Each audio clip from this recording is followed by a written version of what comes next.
Now, I love watching 90 Day Diaries because it catches you up on all of the people that we love from the franchise. Now, let's go ahead and get into this episode. This one's going to be about Yara and Jovi, John and Megan, Tanya, and Madeline and Luke. Now, Yara and Jovi is going through it right now, and he says that it is a possibility that he wants to get a divorce from her. He tells that to Georgie because he does go and meet Georgie at the bar. They all live in Miami now, and a lot of the franchise people be hanging out together. Now, we learned in this episode that he did quit his job because we seen Yara over the years complain that he would be gone for weeks to months at a time at his job, and she was having a hard time taking care of her daughter and just wanted to spend more time with him. He says that he hasn't found a job yet, but he's just pausing and having some fun because he's been working so hard. He just wants to hang out and pretty much blow off some steam for a while, and she is not feeling it at all.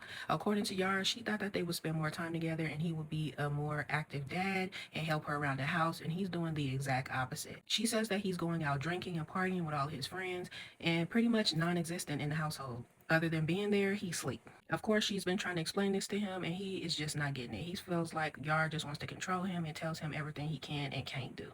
Now, I don't like how quick he was to tell Georgie that just because of this little situation that he's ready to get a divorce. That's definitely a red flag. He comes home or whatever, and of course, Yara is not feeling him. She's pissed. When he walks through the door, she asks him to take off his shoes. Not really a big deal because most people do that anyway. And he goes off on her and says that she just wants to control every little thing that he's doing. He seems very irritated with everything. They get into a whole little argument or whatever. This man proceeds to pack a bag. Yes, her husband, not boyfriend, not fiance, her husband packs a bag and says that he's leaving because he needs space, whatever that means. Now, John and Megan, we seen them doing the whole little DNA thing. I cannot believe this man had the nerve to ask his girl for a DNA test. She was extremely offended, but she couldn't wait to get it to pretty much throw it in his face. Of course, he was wrong. We all knew that this was his baby. John just was having a little bit of FOMO, okay? He's scared having a whole little family and a child. This is not the life that he's used to.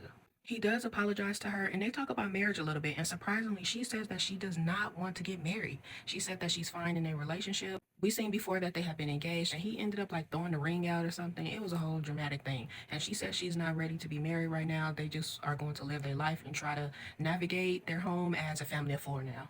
Now we remember Tanya right here and Sinjin. They broke up a while ago. He had came from Africa, and they pretty much didn't see eye to eye on anything. It was just mostly physical attraction between the two of them. We did learn that she had two relationships recently with women, and they both did not work out. We know that Tanya is into men and women. She's ready to settle down and have a baby now that she's 35, but she is not in a relationship. She looks into getting a donor. She asks her gay best friend, and he pretty much is like, girl, I'm not in a space to have no kid. I'm not trying to do nothing like that. And she is very hurt. You can tell by that. But she kind of lets it go or whatever.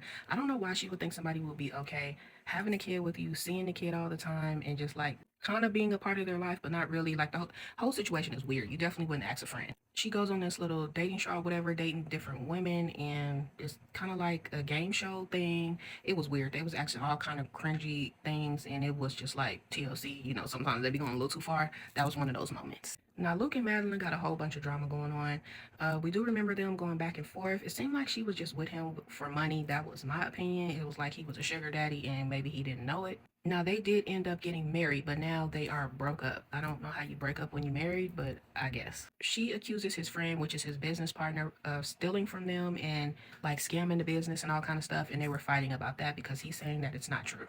During the tell-all is when she broke up with him, the last tell-all that they had.